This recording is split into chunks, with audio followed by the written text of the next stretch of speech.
Hello everyone! Ito ang aming tanghalian guys, so tanghon soup. So ayan, samahan niyo muna ako sa aking pagluluto. Isang kutsa muna natin guys ang ating chicken at ang ating ricado guys. Ilang minutes guys para lumabas yung katas niya at lumasa siya.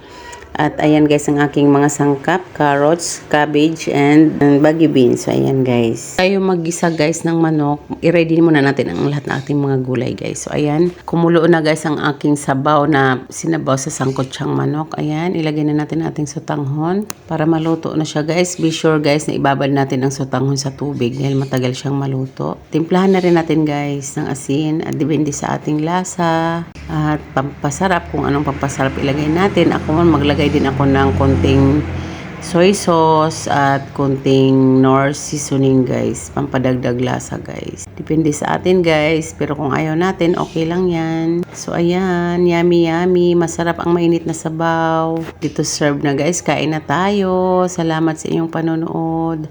Happy lunch everyone. Bye-bye. Ingat po ang lahat. God bless. Ang sarap ng sabaw guys.